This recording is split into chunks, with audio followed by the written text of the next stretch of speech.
On a rainy, windy spring evening in 2024, two young men were walking on the shore of Lake Michigan in a Milwaukee suburb.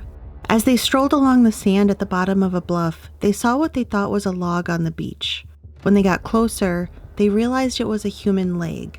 A gruesome discovery along the lake shore in Cudahy. Someone found a human leg near the water at Warnimont Park. Over the next few weeks, body parts were found all over the Milwaukee area. There was also a car that had been lit on fire. We're finding body parts everywhere. What is wrong with people? She was just happy to go on a date. Who expected it to end like this? This is not something that anybody should have to go through, especially such a young girl. The allegations in the complaint are abhorrent. It is the highest level of violence imaginable. It's definitely at the top of some of the worst homicides I've seen in this court. There are people that do evil, and it appears that he is one of those people. This was definitely a demonic spirit to do this. Is this disturbing to you? Honey, the whole world is disturbing right now. This isn't normal. This is a 2024 Jeffrey Dahmer. Police were soon led to one of the most deranged men in all of Wisconsin.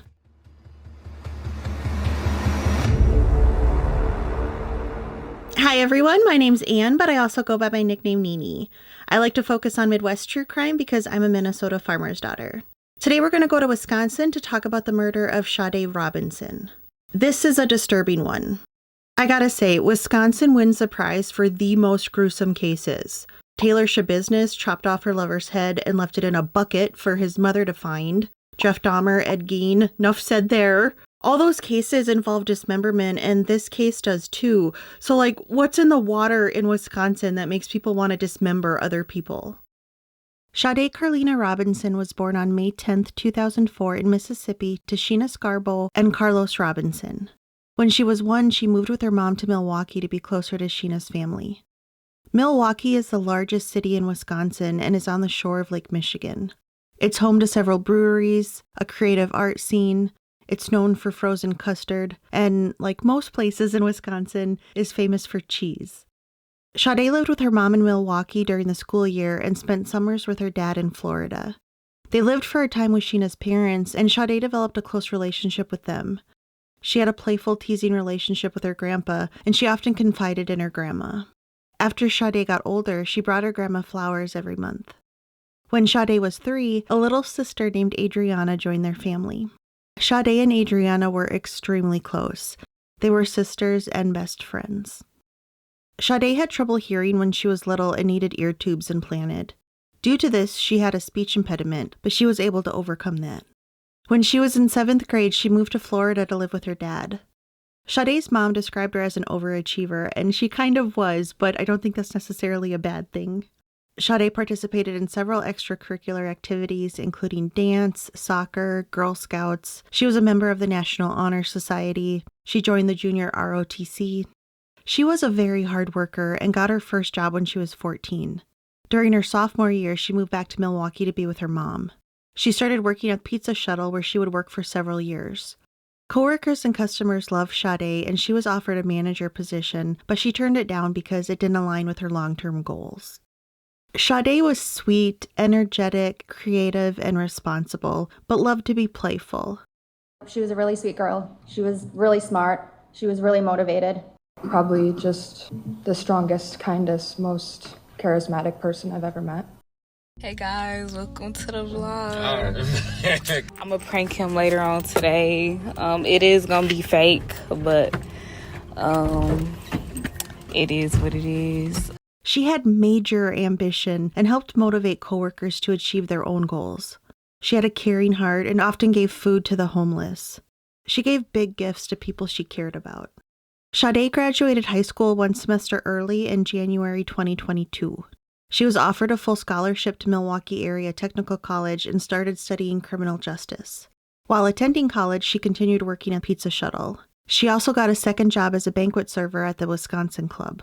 She got her sister Adriana a job there too, and the sisters loved working together. Sade saved up and paid for her own car, a 2020 Honda Civic. She nicknamed her car Coco Chanel after a dog she loved who had passed away. The day before her 19th birthday, Sade signed a lease by herself for a studio apartment near the Milwaukee River.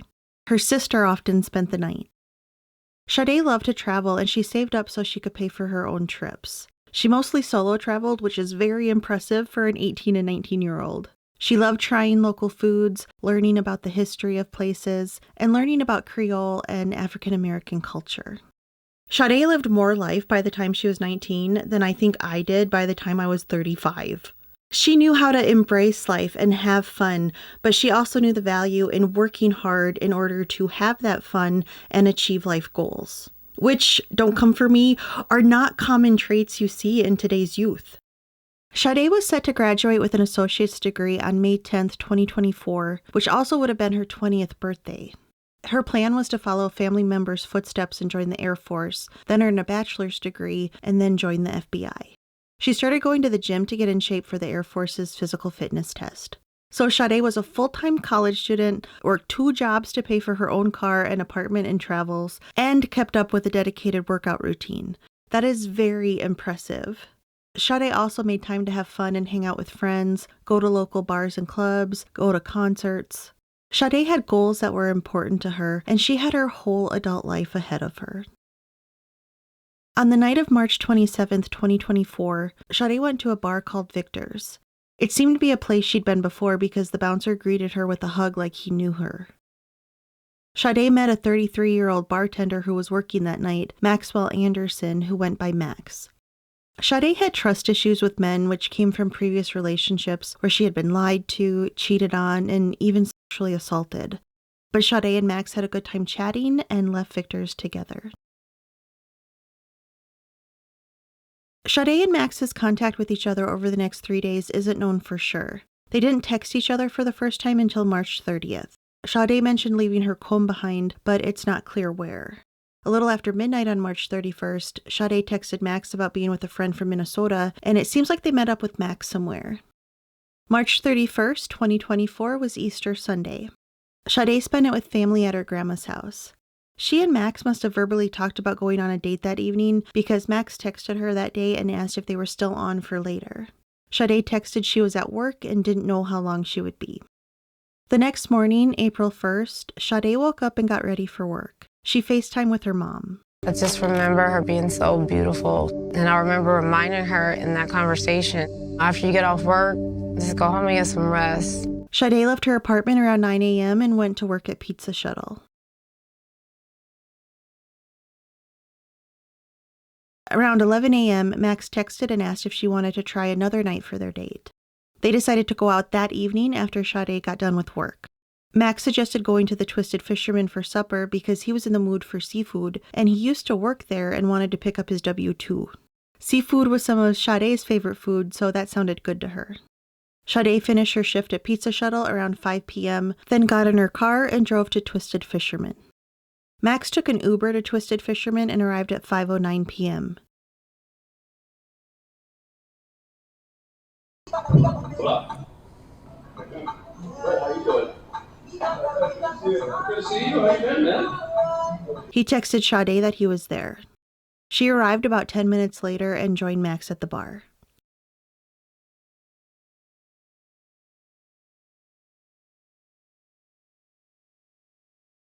They ordered food and chatted with each other and the bartender. The bartender offered them 3 shots. Sade declined 1, but took the other 2 shots. Max also drank beer. They finished their drinks and then left around 6:20 p.m. Okay, excellent. So, good to see you. So very nice to meet you. You doing well? Yeah, no, seriously. Thank you so much. Anytime. Bye. You all, guys. You too.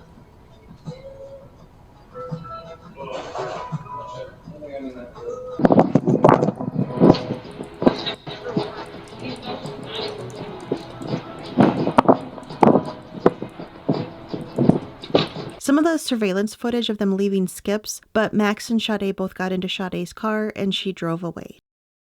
Around 6:30 p.m., Sade parked downtown on Water Street near Highland. She and Max walked to a tavern, but it was closed. So they decided to walk down to a nearby bar, Duke's on Water. Max sat at the bar and then the bouncer escorted Sade to the bar. I assume he escorted her because she was under the legal age to drink, but I'm not for sure. Max and Sade sat at the bar a while. He does more shots, but Sade doesn't appear to. Max chatted a lot with the bartender and other patrons, played dice with them. At some moments, Sade looked bored. At one point, Sade went to the bathroom and brought her drink with her. Smart girl. You always hear how people lace drinks when left unattended. Max and Sade started talking to another man and woman and then set up a game of beer pong. Sade took a picture of the game and posted it on Snapchat. They then played beer pong with the other man and woman. After the game, Max and Sade sat by the slot machines and chatted.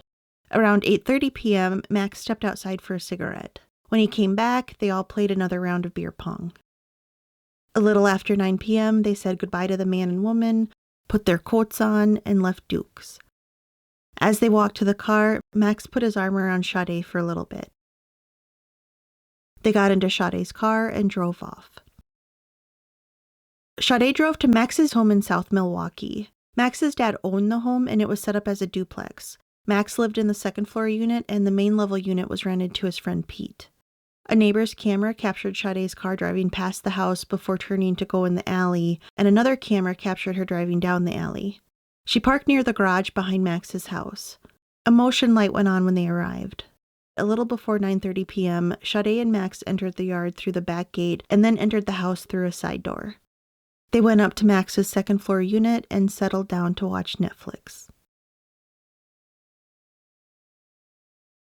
The next morning, April 2nd, was a cold and rainy morning in Milwaukee.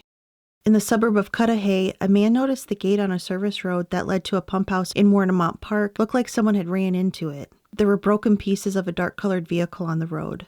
In another area of Milwaukee near 30th and Lisbon, someone called police around 7:30 a.m. and reported a car on fire behind an abandoned building. This was an area people often dumped items they didn't want anymore. Witnesses had seen a man wearing a gray hoodie and tan backpack exit the vehicle, throw a lighter into the front passenger window, and then walk away. Firemen arrived and put the fire out, and then police investigated the car. There was a stuffed animal in the passenger seat that smelled like gasoline, so it appeared gas had been used to start the fire. There was damage to the front of the car that was not from the fire. When police checked the car's VIN, they found out it belonged to Sade Robinson. In the trunk, they found her cell phone and the black jacket and jeans she had been wearing when she was last seen. Her underwear was pulled over the jeans. The driver's seat had been pushed back to accommodate someone who police estimated to be at least 6 feet tall. Sade was only 5 feet tall. That evening was the worst discovery. 2 young men were walking along the shore of Lake Michigan in Warnimont Park when they found a black human leg on the beach. Now to a gruesome discovery on Lake Michigan. Someone spotted a human leg by the water in Warnimont Park. He responded to the Warnimont Golf Course parking lot. 2 males who stated they found a leg in the bra by the water. It was a right leg that had been cut at the upper thigh, and the toenails were painted pink. As they're walking, see that leg right there? Yeah. Said that it was up about approximately where the end of that stick, that branches. By the bushes right there. Yeah, bushes. Said that they saw it up there. So it's like up on the hill, kind of? Yeah. You used to come this way? Yeah. Yeah? It's the first time you seen anything here? Yeah. Yeah? It's the first time you seen anything like this? Yeah. Yeah? Okay. Police searched that area but didn't find any other body parts. The leg was found about 100 yards from where the gate was that led to the service road. Meanwhile, employees at Pizza Shuttle were worried because Sade had not shown up for her shift that morning. The whole day they tried getting a hold of Sade, but she didn't answer her phone. She was reported missing that evening. Police went to her apartment and Sade wasn't there. Her studio apartment was messy and cluttered like you would expect from a teenage girl. Lots of clothes, shoes, and purses everywhere. But there was no sign of a break-in or struggle. Missing posters were distributed and word spread on social media of Sade's disappearance. When police looked at Sade's phone, they saw her last text conversation was with Max and where they were planning their date. They realized that date was probably the last time anybody saw Sade, so they decided to look into Max. Max Anderson grew up in Waukesha, Wisconsin. At some point, his parents divorced. His dad was an executive at an insurance company, and they were very well off financially. But money doesn't necessarily make you happy. Max was a troubled teen. He didn't follow rules, often skipped classes. People considered him weird, awkward, and spoiled. He graduated high school in 2009 and joined the Navy, but they kicked him out after 2 years for medical reasons, which seems to be related to him attempting to end his life. He was a heavy cigarette smoker and drinker and abused drugs. He bounced from job to job, mostly bartending. He was often drunk while he worked. Some jobs he only held down for weeks before he quit or got fired. It seems like he was able to rely on his dad to give him money, so holding down a full-time job didn't seem to matter to Max. In 2010, police picked him up for underage drinking. He was belligerent and vulgar, he called a female officer a cunt, and then he peed in the backseat of the cop car.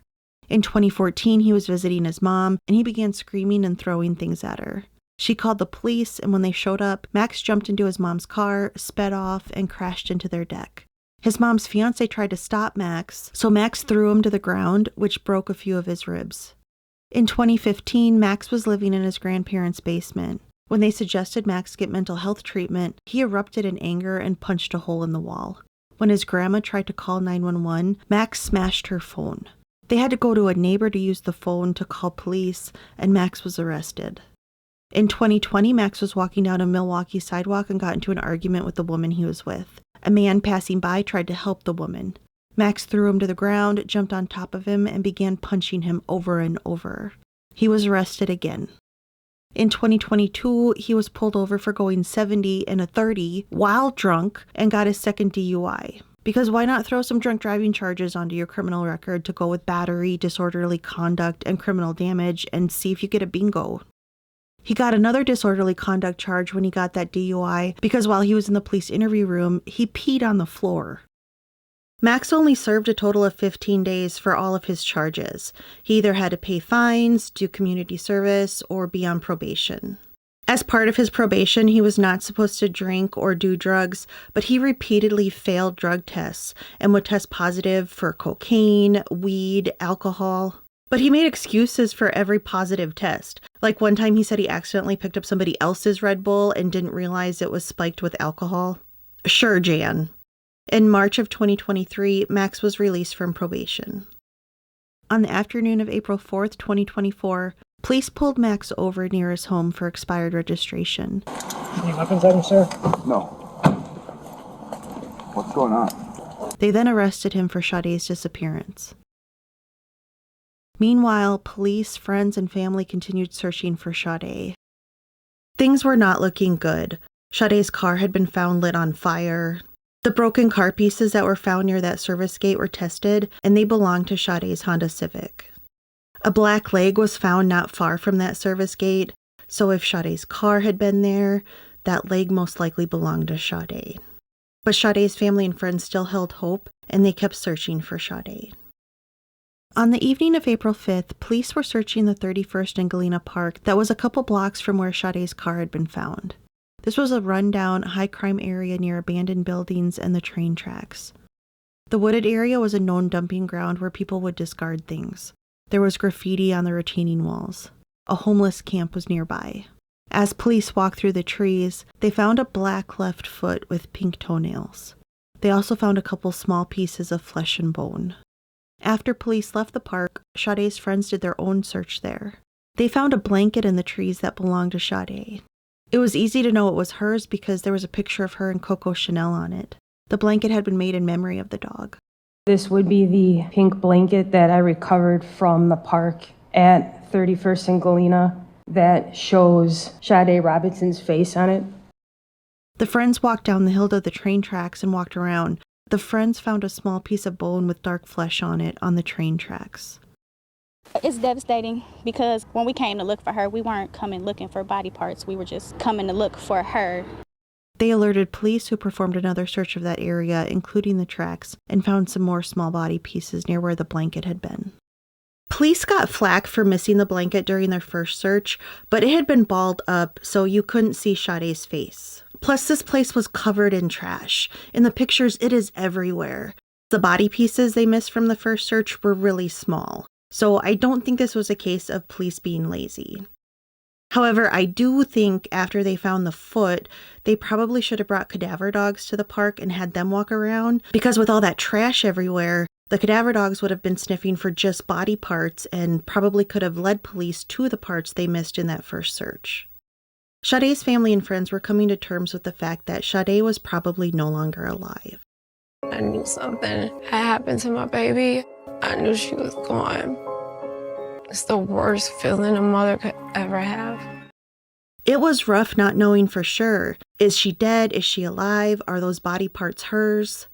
It's a freaking nightmare, the waiting process. On April 12th, they got the official news that the leg found in Warnimont Park did belong to Sade. We're going to give a brief update regarding the severed leg that was found and some of the human remains that have been found throughout Milwaukee County. The severed leg has been preliminarily identified as belonging to Miss Robinson. We extend our sincere condolences to the Robinson family as they navigate this difficult time and mourn the loss of Sade.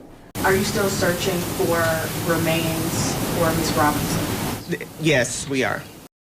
That same day, Max was formally charged with murdering Sade, mutilating a corpse, and arson. His lawyer tried to get the murder charge thrown out and said there wasn't enough probable cause to charge him with murder. Sade's mom let the lawyer know what she thought of his request. There's nothing in here that says that she died at Mr. Anderson's home. So I'd ask you to dismiss that count before we address. Who the would do something like this to my beautiful baby? She hurt nobody.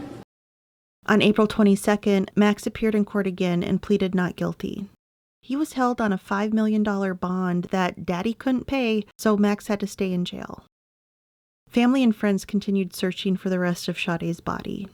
We just want to bring her back home. Imagine trying to bury your niece with no body for the service. Me and my family would never be okay. Her dad flew up from Florida to try to find his daughter. It's hopeful that I'll find her. I could feel her, since I've been here, retracing her steps. She will always live forever within me, regardless. On the morning of April 18th, a woman was walking along the beach in South Milwaukee. She discovered a torso with the left arm still attached that had washed up on the beach. This was about 4.5 miles south of Warnimont Park. It was easy to tell the torso belonged to Sade because she had a tattoo on her chest that said, "Sometimes you gotta fall before you fly," with a bird on her shoulder. Those tattoos were on the torso. This is a photograph of the torso as it's received. The head is absent, the right arm is absent, the right breast has been cut from the body. Both legs are amputated at the level of the groin. The neck was transected through the cervical vertebrae, sort of low on the neck, at the level of kind of the collarbone. So her entire neck was gone? Correct. When the poor woman testified at the trial, you could tell she was still traumatized. Can you describe what the torso looked like? I don't know how to describe it. That's okay. Nothing further. Police, family, and friends searched that area but didn't find any more body parts. About a month later, a right arm washed up on a beach in Waukegan, Illinois. All the body parts were tested, and all belonged to Sade. The same day Max was arrested, police searched his home. In the garage, they found several gas containers and tools. In the basement where the laundry was, they found the black Carhartt shirt Max wore on his date with Sade in the dryer. There was a work area with more tools. Max had 2 dogs and he kept them in kennels in the basement when he was gone. There was one area that had been sealed off with a curtain. Behind the curtain was a bed and some clothes. None of the clothing seemed to belong to Sade. In Max's second-floor unit, they found a gun, an axe, and a crap ton of knives. There were 51 knives in his kitchen, and he also had some in other rooms, including a funky-looking one. There were several knife sharpeners in the kitchen. There was a makeshift wet bar with tons of alcohol. The plaid jacket Max was wearing for the date was found on his couch. When it was tested for DNA, both Max's and Sade's DNA were on it. They found some blood spots on a mattress and on the wall going down to the basement, but they were very small, no bigger than a pencil eraser. Some of the spots tested positive for human blood, but it wasn't Sade's or Max's blood. They tested the knives and tools from Max's house and found no evidence of blood on them. Pete let police search his main floor unit, but they found nothing important. I think one of the coolest things about modern technology is that it makes it so much harder to get away with crime. Our phones track everywhere we go. There are security cameras everywhere. Like, how many people have a doorbell that has a camera on it now? Sade had the Life 360 app on her phone. With that app, you can share your location with people that you choose. So then they can always know where you are, or at least where your phone is. I have that app because I do a lot of solo travel and I share my location with my sister, so if something happens, she can at least know where I am. It's a really cool app because as you drive, it creates a little map of every place you go, and it also includes timestamps. Sade shared her location through this app with several of her friends, and I think her mom too, but I could be wrong on that. Before it was known Sade was murdered and she was just missing, her best friend contacted police and showed them screenshots of where she had seen Sade went the night before, hoping that that would help them try to find her. Sade was last seen in public around 9 p.m. leaving Duke's. Her phone was found in the trunk of her car around 7:30 a.m. the next morning. When police got full access to Sade's Life 360 account, they got a detailed outline of everywhere her phone traveled in between those two times. Or at least up until around 5 a.m. because the battery on her phone died and it stopped tracking. Police canvassed all the areas Sade's phone was, and they looked for security cameras in that area to see if it captured any footage of Sade or her car. The trial was so interesting because half of it was just them playing security footage of Sade's car and where it went. I'm going to include a lot of that footage, but I'm going to try to truncate it down so this video isn't 5 hours long. But I found it interesting to get such a detailed visual account of how this crime went down. The police saw how Sade and Max met at the Twisted Fisherman, then went to Duke's, and then to Max's house. Her phone was at his house from about 9:30 p.m. until 12:45 a.m. Between 9:30 and 11:30, there is movement in the upper window of Max's unit. Around 11:30 p.m., the back gate opens and a motion light goes on. It looks like a person went into the garage and then came back through the gate and back into the house. Then for over an hour, there was movement in the upstairs window and someone making trips out to the side yard and back into the house. The back gate didn't latch properly, so sometimes it swung open and shut on its own. The last movement is seen at 12:45 a.m. when there were two flashes of light in the alley. This was similar to when Sade and Max left Duke's and got into her car. When she hit the button on her key fob, the car lights blinked twice. Around 12:45 a.m., Sade's phone left Max's house and traveled north and drove around a bit, then back south. In some of the footage, it's hard to tell what kind of car it is, and police only knew it was likely Sade's car because it matched up with where Life 360 said her phone was. But in some footage, you could tell it was at least a Honda Civic because they have C-shaped rear lights. I know that's a Honda Civic because it has the unique tail lights that look like a C and a backward C. At one point, a license plate reader captured the license plate, which proved it was Sade's car in that image. Her car got on I-94 and traveled south, then took the off-ramp around 2:30 a.m. Around 2:50 a.m., Sade's car was seen driving towards Warnimont Park. Sade's phone stayed there for almost an hour and a half. The pump house on the beach had a camera pointed towards the shore and trees, which was the area where Sade's leg was found. The camera caught headlights illuminating the trees around 2:50 a.m. About 10 minutes later, a figure can be seen walking down to the beach.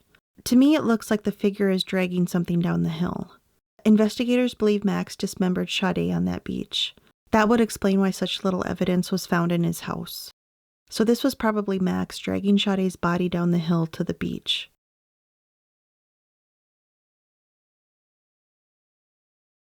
The figure makes a few trips back and forth from the trees to the beach and does some stuff on the beach for a while until around 4:20 when it is seen walking up into the trees for the last time. It looks like the figure is wearing a backpack. Shortly after 4:30 a.m., Sade's car was seen driving away from Warnimont Park. Sade's phone showed it traveled north, but the battery died at 4:40 and it stopped tracking. But police were still able to figure out most of the car's route until it ended up on fire. At 4:50 a.m., Sade's car was seen on a street surveillance camera. Most of the footage of Sade's car is not clear enough to tell who was driving because it was dark and the windows looked foggy. The footage from 4:50 is the clearest police were able to get. You can tell the driver is wearing dark clothing. You can kind of see a light-skinned face and a hand. It could be possible the driver was just wearing light-colored gloves. The car drives past a gas station and is not seen on any camera again until 6:50 a.m. Then it drove across a bridge on Walnut Street and turned north towards Lisbon. This bridge is right by Galena Park. There are no cameras pointed at the park, which is probably why it became a dumping ground. It's thought that when the car wasn't seen between about 5 a.m. and 6:50 a.m., Max was in Galena Park disposing the body parts that were later found. When the car was seen again at 6:50, the sun had come out, and you still couldn't tell who was driving the car, but you could make out damage to the front of the car and passenger side mirror. The car drove north and circled around a block, then at 7 a.m. was seen driving back south on 30th near Brown. It crossed Lisbon and went towards Galena Park. About 20 minutes later, the car was seen coming from the north on 31st. It turned onto Lisbon and then immediately turned onto 30th. It turned into an alley, drove down the alley, turned around, and went back the way it came. This is the area where Sade's car was found on fire. Around 7:30, a man wearing a gray hoodie with a tan backpack was seen walking away from the area. 2 women were walking down the sidewalk. The women saw the car start on fire. They tried to flag down drivers passing by. They also yell, "That man did it," and point in the direction of the man in the gray hoodie.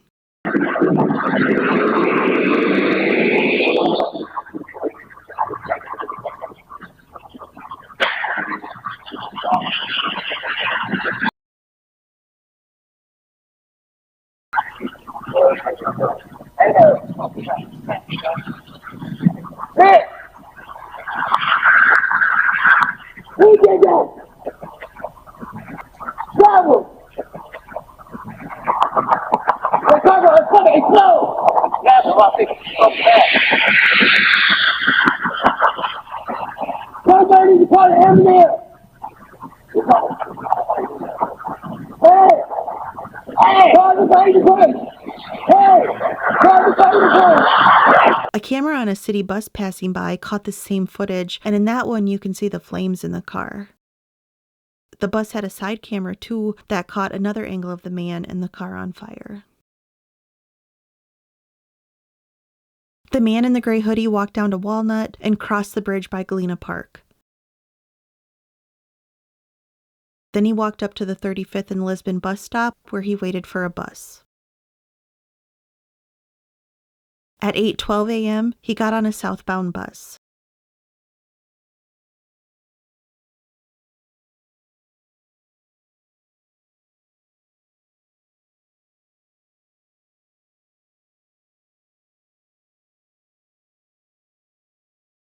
There is very clear camera footage from inside the bus, and that man looks an awful lot like Max Anderson. At some random location, the man asked the driver if he could get off. No, in the middle of the street.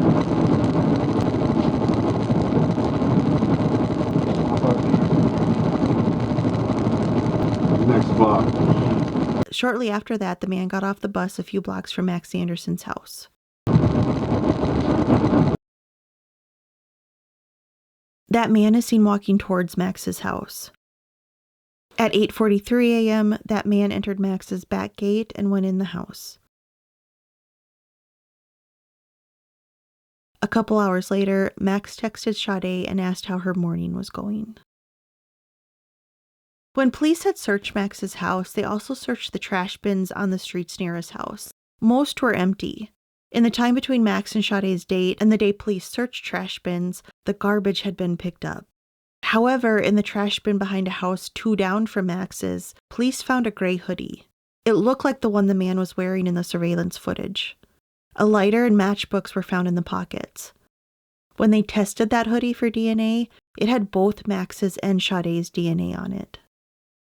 It's such a bummer that the trash was picked up because you have to wonder if more evidence had been thrown away in those bins. That tan backpack was never found. I wonder what was in it.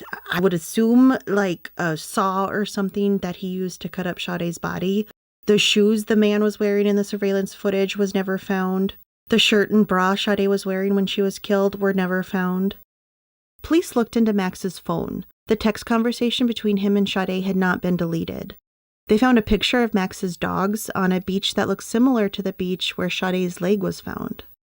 They could tell the picture gallery on Max's phone was accessed shortly after midnight on April 2nd, and over 30 images were deleted. They were still able to retrieve some of those images, and they were disturbing. There were pictures of Sade who appeared to be unconscious.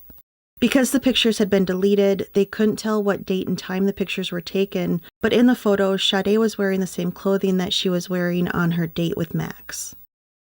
In one, Sade was face down on Max's red couch, and a white hand was groping her right breast, the breast that had been cut off. In another, a man's white hands were removing her pants and underwear. They found evidence that Max looked at Sade's Instagram on the afternoon of April 2nd and on April 3rd. His phone also looked at an online news article about the discovery of the leg on the beach. Max's phone was last used around 12:45 a.m. on April 2nd. Then it powered off when the battery died and was used again around 9 a.m. when someone plugged it in, which was shortly after Max was seen arriving back at home. Police believe Max left his phone at home as he drove Sade's car around Milwaukee. While he was on the bus, he mostly just sat there, never pulled a phone out. Sade's murder rocked Milwaukee. It was so disturbing, and it happened to somebody so young who had such a bright future ahead of her. People who hadn't even known Sade came out to show their support for Sade's family. A memorial went up at Pizza Shuttle. Robinson was a customer favorite and a staple at the restaurant. You can see some of the messages of love and support here. Forever 19, love you always, my beautiful angel. These words really just showing how important Robinson is to her loved ones and to the community. When some of her friends and family tied pink ribbons to trees and fences near Warnimont Park, strangers came out to help. I didn't know Sade, but I feel like I do know her more. The family hopefully is seeing that everybody's supporting her. Letting people see these random pink ribbons and pink all through the city, they'll know that it's in relation to a beautiful life lost. A local tattoo artist made bracelets with Sade's name on them and gave them out to people who came in his shop. On April 15th, the community did a pink out in honor of Sade, since pink was her favorite color. It started at Max's house, where they covered the lawn and house with pink balloons, flowers, stuffed animals, ribbons. Then it spread to some businesses and the Hone Bridge, which lit up pink in honor of Sade. We're here to support and love and turn this evil into light. I can't even imagine the unbearable pain that her mom must be going through. So just coming out to show support and that our Milwaukee community loves our Milwaukee girls. Sade is me. She's all of us. She's every little girl that wanted to be loved. On April 19th, a vigil was held in Kilbourne Reservoir Park. Sade! We love you, Sade, forever. It's going to be tremendously hard to move on living without her being here, especially the way she got taken from us. She was my best friend. I will miss her. We had so much happiness and fun together. She went through a lot even before she died. She never let it break her. She was the strongest person I know. And the kindest person I know, and the most beautiful person I know, and she never deserved this. It's not fair. I'm hurting. I'm in turmoil. Justice for Sade. Around that time was Sheena's birthday. She got a tattoo of angel wings to honor her daughter and said the only thing she wanted for her birthday was for the rest of her daughter to be found. Right now, I need us to focus on finding the rest of my baby, please. That's all I'm praying for. That's all I want for my birthday wishes. We are still looking for her temple. Has not been found. I need to lay my baby to rest. I knew my baby was an earth angel, but I didn't know that God was going to take her from me this soon. She was the most beautiful spirit. She touched everyone's soul. At the end of April, friends searched the Milwaukee River for any more of Sade, but didn't find anything. Police also did an extensive search of Lake Michigan, but didn't find any more body parts either.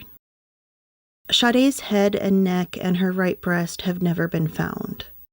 I cannot even begin to imagine how awful it is to not only have your child be murdered, but to not know where their head is. That's just horrific. It's hard for Sade to rest in peace when we literally are still searching for her remains. We still don't have all of her remains. We don't have a memorial. We don't have a headstone, a cemetery to go to visit her.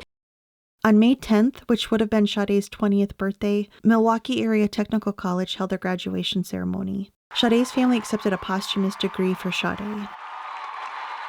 A part of it felt wrong because this is her diploma and she worked so hard to earn it. But I'm glad that I could be here to be the steps that she didn't have to carry it and receive it for her, because she really did deserve it. She worked so hard for so long. That same day, a memorial for Sade was held at the Baird Center in downtown Milwaukee. The mayor of Milwaukee attended. Sade's mom, dad, and sister all spoke. I never knew it was possible to love someone as much as I love my daughter. I watched her grow from a tiny little baby to a beautiful, intelligent young lady that would make any father proud. She will never be forgotten, and her spirit will live forever. Today we are here for Sade's celebration of life. She was a go-getter, she was an overachiever, because she was an angelic spirit. This is not a funeral today, this is a memorial and a celebration of my daughter's life. Justice will be served for my daughter. Justice for Sade. Sade was so special to me. Everyone who knew her knew how special she was. And to every one of you, I'm sorry that we're never gonna get to see that light again. We did everything together. We confided in each other. Through everything people put her through, she never stopped greeting everyone with the utmost grace and respect.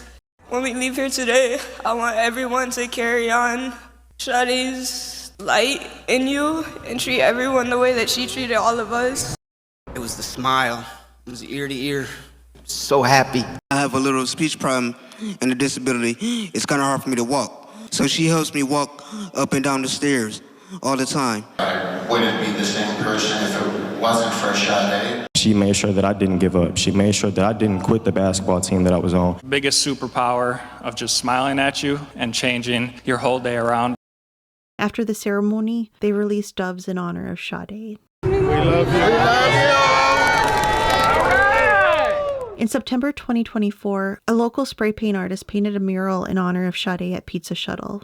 It is gorgeous. I can't believe that is spray paint. She radiated love. That's what I got from everybody. Gone too soon. Max's trial started on May 27, 2025. One of Max's defense lawyers was Anthony Cotton, who, fun fact, also defended Morgan Geyser from the Slenderman stabbing case. Their theory was that Sade left Max's house, walked to her car in the alley, and encountered someone who killed her. They said Max had no motive to kill Sade. They pointed out how none of Sade's blood was found in Max's house. Sade's car door had been tested, and only Sade's DNA was on the door handle, not Max's. A detective testified how Sade was 5 feet tall, and the driver's seat had been pushed back to accommodate someone who was at least 6 feet tall. Max was 6'1". Pete, the man who rented the main level of Max's house, testified. Pete had only lived there for about a year, but it was so bad that at the time Sade was murdered, he had already signed a lease for a new apartment and was getting ready to move out. Max was insufferable to live with. He had people over at all hours of the night, and they were drunk and loud and would keep Pete up at night. Pete stopped using the laundry in the basement because it smelled bad, because Max's dogs would go to the bathroom down there. Some areas of the house and yard were in disarray because Max would start home improvement projects but never fix them, and he wouldn't fix things that needed it, like the broken back gate. It was an older house, so it was easy to hear each other through the floors. Pete always heard Max walking around and his dogs chewing bones on the floor. Pete testified that on the night of April 1st into the 2nd, he didn't hear anything.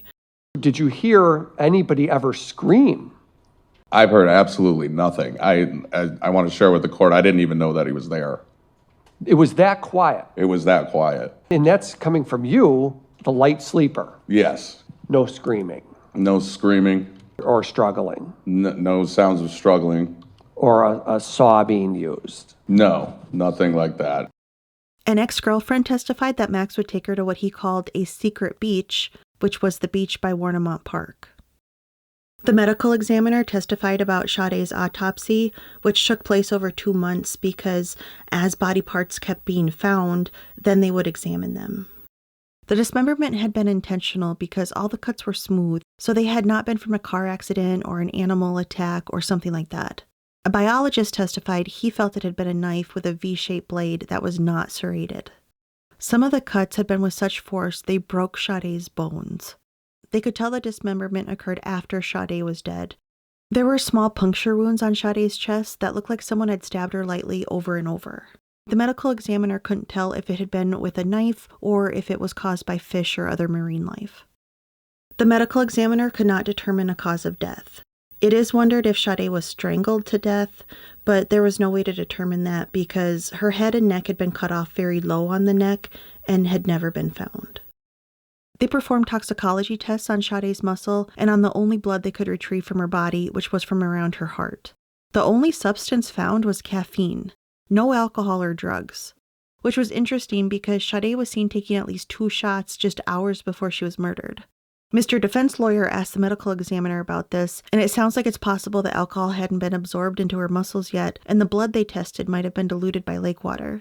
It's also possible that alcohol just metabolized quickly. So it doesn't appear Max drugged her to incapacitate her or kill her with drugs, but it can't be said for certain. Prosecutors played all the surveillance footage they had discovered, which was pretty damning. I got a kick out of Max's lawyers' faces when some of the surveillance footage was played in court. Tell me you're watching footage of your client at the crime scene without telling me. Max sat through the entire trial with a squinty, glaring look on his face with his lips pursed.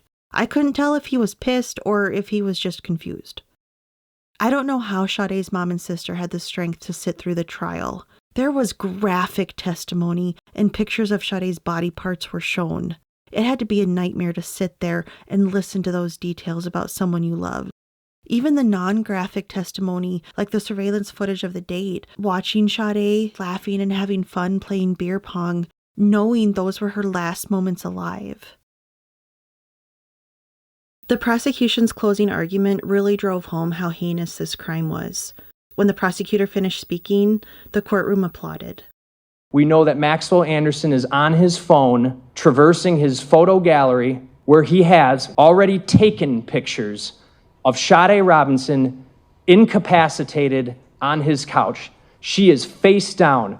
Her face is buried in his couch cushion. He has her breast exposed, and he is grabbing her right breast, the breast that would later be cut off of her body. This is the time, ladies and gentlemen, where he is cutting up her body. She is dead. Now it's time for him to get rid of her. There's no question about the person responsible for doing it. The killer is him. He's the last person to be with her, the last one texting her, the last one whose residence she was at, the last one who had her car. He did everything he could to try to get away with it. He tried to cover up. He tried to fool the police. He's trying to fool all of you, but he doesn't get to do that. It's time that you let the evidence speak the truth and you find him guilty. Defense? On June 6, 2025, the jury deliberated for just 30 minutes and found Max guilty of all charges. At his sentencing in August 2025, the prosecutor mentioned Max's extensive criminal record prior to murdering Sade. He mentioned how they still haven't found all of Sade's body. The family can't even say goodbye to her because part of her is still out there somewhere. He also mentioned how Max had been held in the Milwaukee County Jail since his arrest and had not been acting like a good boy. He had been written up for 21 instances of misconduct for verbally abusing staff, not following rules, and damaging jail property.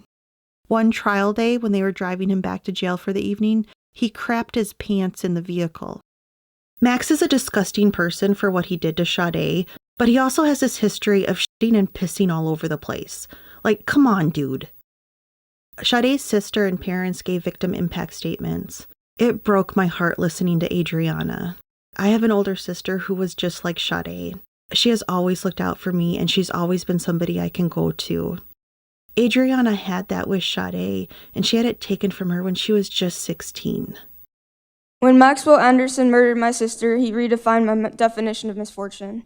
No amount of financial hardships, disputes, or everyday struggles were even in the same realm as the effect of the loss he created. He stole Sade's chance to be an adult, to prioritize herself for the first time and do what makes her happy.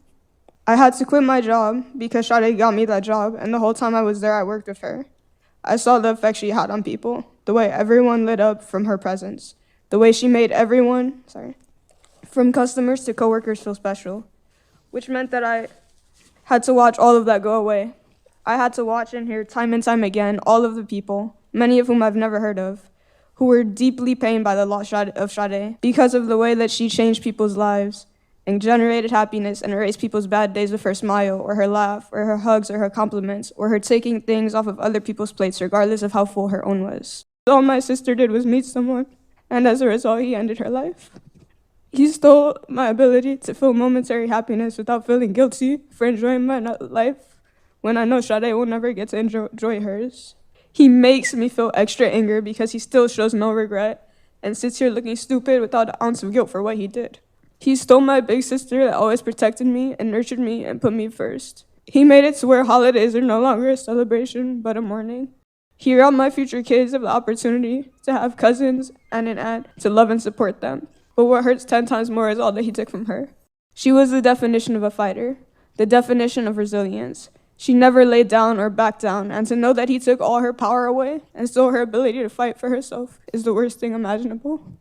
He tried to erase her existence and her value. I cannot show her how proud of her I am or how much I looked up to her. Do not let the loss of Sade go to waste. This man should never walk free again. Thank you. Thank you, Ms. Reams. You spoke well on behalf of your sister. My daughter was an amazing person. She lit up every room she walked into. People lose their children. That's sometimes a part of life, I understand that. But to lose your child in this manner is unthinkable. What he has done is inconceivable. To know that there's a chance I might not even have her completely, to be able to put her at peace brings me night terrors and constant mental chaos.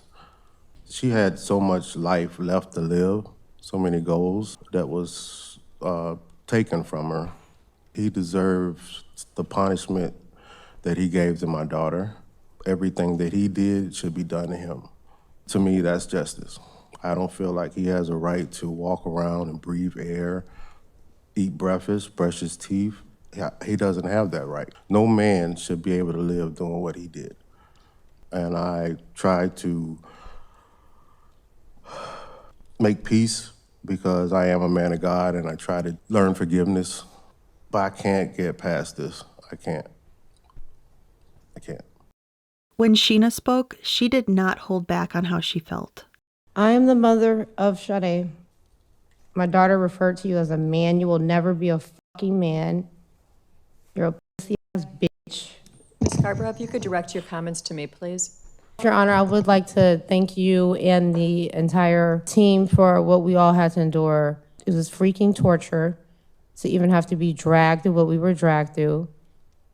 This demon and his whole ass attorney, they knew exactly what he did and what he was responsible for. They took us through extreme agony and pain. We are already dealing with so much trauma. There's no such thing as justice with what you did to my daughter and what you have done to my family. I have bust my ass for over 20 years to raise the best possible angelic light worker kids that do nothing but good. Me and my daughters had goals. They are both very academically gifted and talented. My daughter had to cross your demonic path. You plotted and planned to kill, dismember, then you disrespectfully spread my daughter across the Milwaukee like a piece of trash. How dare you? My daughter was everything. She was everything to all of us. You can no longer hurt my baby. She's in heaven. When you touch my daughter, you fuck with the wrong family. My daughter helped everyone. She fed homeless, she worked 2 jobs, everything Adriana said. You took advantage of her, you manipulated her in the worst possible way. I'm gonna respectfully request that you confess where the rest of my daughter's crown is. If you have any respect left for me and her father and her sister. You've already done the worst. You can at least give us that much. If you or your devil parents had any type of decency of respect as humans with morals, I don't even know how they could sleep at night, knowing what type of demon son they raised, and then tried to cover it up. All y'all karma is gonna be a bitch. You have messed the entire community up. People can't even take walks and go to the park, and everybody's in trauma. There's no excuse for what you did to us, what you did to my daughter. Judge, I'm asking that this demon be respectfully returned back to hell as soon as possible. Sade's justice is just now beginning, and you and all of your family will eternally pay for what you did to us.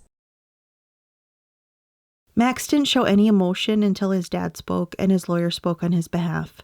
His lawyer pleaded for parole and for Max to be held in a better area of prison.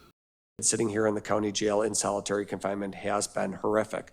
Really, there's been almost no human interaction. He sits in a cell all day, not even being able to have visits from your family, not be able to see people in a face-to-face manner other than the guards is truly horrible. The unit of the jail that he's in is one where there's mental health patients, there's people who are going through substance abuse withdrawals. It's a torturous way to exist. I cannot believe he had the audacity to sit there in front of all of Sade's family, who don't know where her head is, and talk about how much torture it is for Max to live in prison. Sheena was right. He is a Max made a short statement, but took absolutely no accountability for his actions.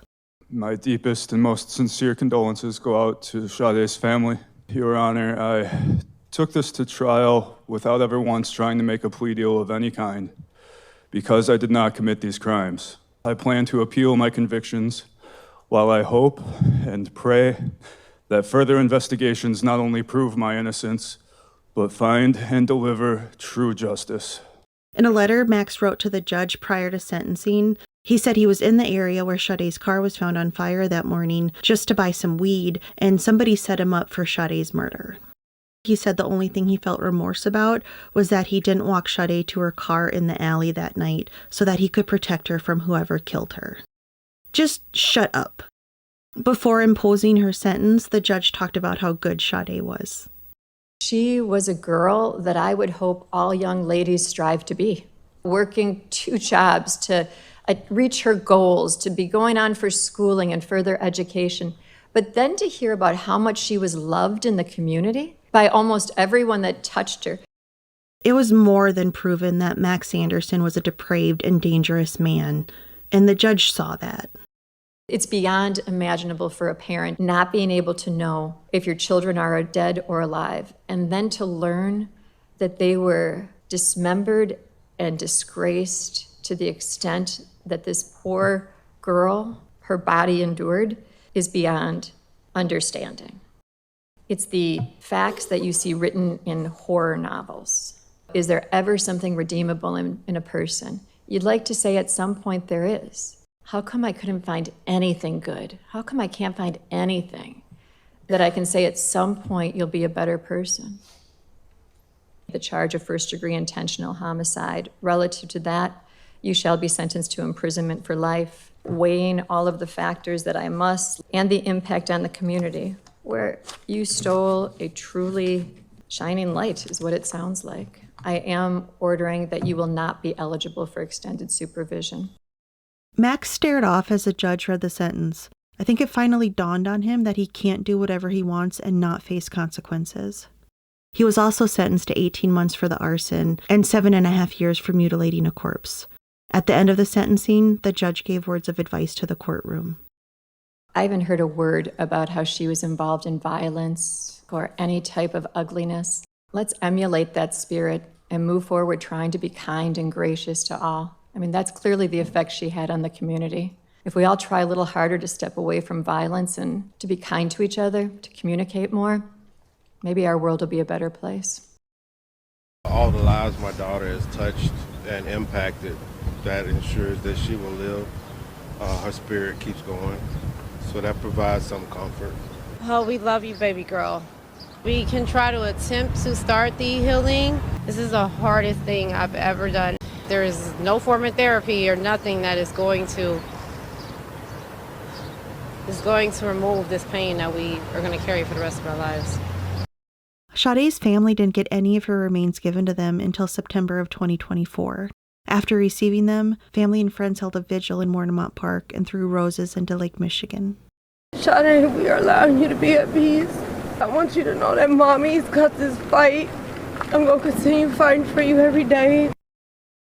Sheena has been working with Wisconsin politicians to have a task force created in the state to help missing and murdered Black and brown women and girls. Sade is speaking to me, and she wants us to be able to help others.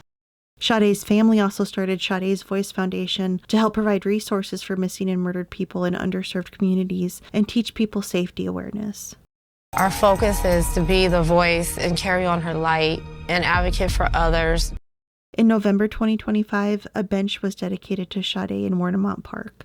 New trees were planted around the bench. This was an effort to bring light to an area where a lot of darkness had occurred. Not only was Sade a victim, but we want to make sure that she is victorious even in her death. May her living not be in vain, and may her death not be in vain. With each passing day, we'll carry her flame forever, and in our hearts we say her name. Sade! Sade! This is the location where my baby was dismembered. She's forever with me. She's been guiding me throughout this entire process. Sade, you're here with us in spirit. We love you so much. I just encourage us all to love and be kind to one another. Sheena said in her victim impact statement she didn't think this was the first time Max killed someone, and I kind of wonder that too. You're a coward. My daughter is a hero. She has saved so many other women from this demonic serial killer that there's no telling how many more people that he has killed.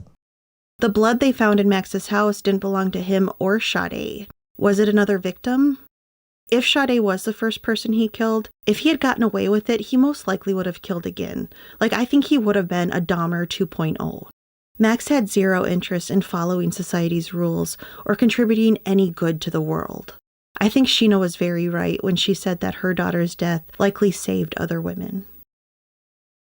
This case is so sick. What makes a person want to cut up another person's body? I will never understand that. Max didn't kill Sade out of jealousy or because he felt rejected by her or any other personal reason. He killed her just to kill somebody. It was completely senseless. Sade was beautiful inside and out. She cared so much about other people. She was a responsible, ambitious young woman who was on the path to achieve life goals that she had been working very hard to accomplish. She had already done so many great things in her young life. Just think what she would have accomplished if she had been allowed to live to an old age. Max took a really great woman from this world. All she did was go on a date. It is so unfair. She was such a magnificent light. We will never be the same without our beautiful Sade, but her spirit is with me daily. She will live through us every single day. That's all I have for this case. I'd love to hear your thoughts below. Thank you so much for watching. I'll see you next time.